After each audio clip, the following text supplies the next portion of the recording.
Tässä olisi tää vaunu, eli etupaksissa on pari kaasupulloa. On taas se kiinni. No siellä on itse asiassa, voi sen verran katsoa, että siellä on markiisille paikka ja sit toi veivi, millä saa noi kulmat alas ja 3 pyörän pyöräteline on, mikä sitten kääntyy edestä pois. Kitkaveto tää. Tuossa on makkarin pikkuikkuna. WC. Sähköt tulee tosta sisään. Moverit näkyy tuolla. Eli tosta ruuvallaan moveri kiinni renkaaseen ja sama tehdään tältä puolelta. Tossa on asteikko, mikä näyttää, että ne on sopivalla kireydellä ja sen jälkeen vaan kauppasäädin käteen ja ajelemaan keittiön ikkuna. Täällä on sitten veden sisäänlaittopaikka ja sisältäkin saa toki laitettua vettä sisään ja sitten on vielä tää kaasun ulosotto, mikä on itse asiassa tosi hyväksi osoittautunut. Roskis on tuossa ovessa. Täällä on sitten tällainen pikkuluukku, missä voi jotain.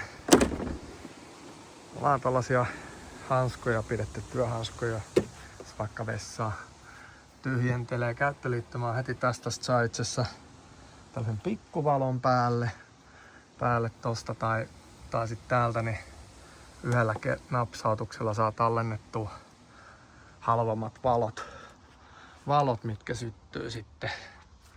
Laitan vähän laaja kuvaa tähän näin, niin paremmin näkyy. Eli tässä on tää takaosa pöytänien.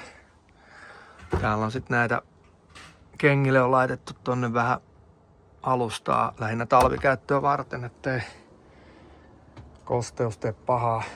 Kosteusmittaukset on just tehty ja ne oli kaikki ok. Kaappitilaa on runsaasti eri paikoista. Täällä on vaatekaappia. Sitten täällä on myös näitä valokatkaisijoita, mistä saa sitten eri paikkojen, esimerkiksi takaosan valot saa tostakin sitten laitettua lapsille omat yövalot. Siellä on sitten sellainen sininenkin yövalo iltamoodi, jos haluaa. Se on lasten suosikki, on ollut nuo valot. Tässä on keittiö.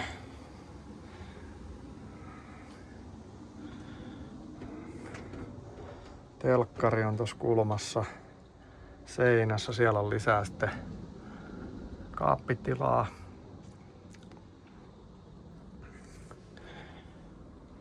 Keittiössä sitten 3 liettä, kaasupoltinta ja oma allas.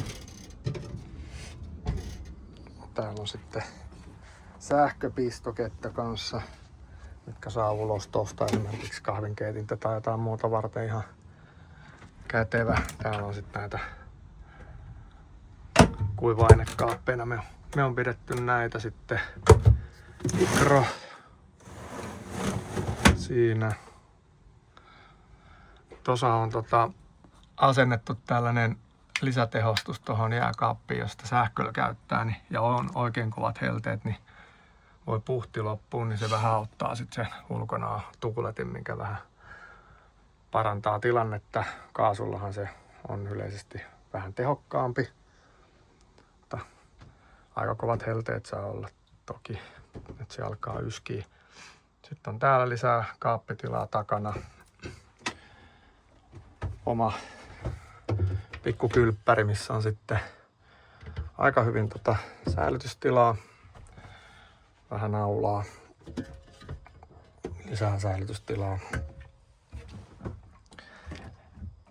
Lisää säilytystilaa. Täällä on sitten näitä valopistokkeita tähän esimerkiksi. Ja sitten vessaan, mikä on tässä sitten. Sielläkin on aika hyvin kaappitilaa tuolla perällä.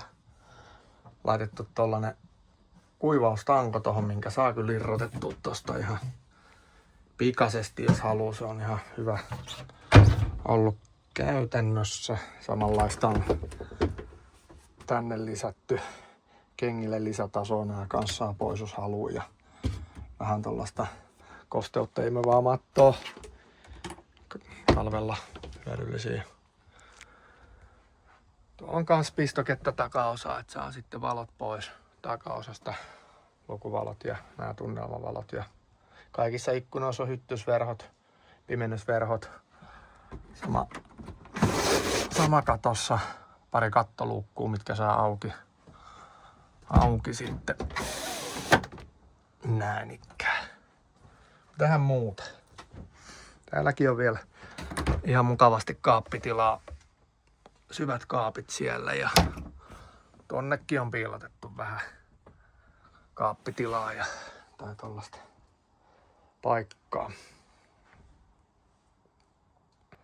Sitten jokaisten kaappien alla on ihan käytännölliset avohyllyt, mihin saa sitten laitettua kaiken näköistä tarviketta. Mutta tässä mallissahan oli vähän tunnelmavalastus oli pikkasen parempi tässä Deluxe mallissa ja tosiaan vaalea sisustus, mistä me tykättiin.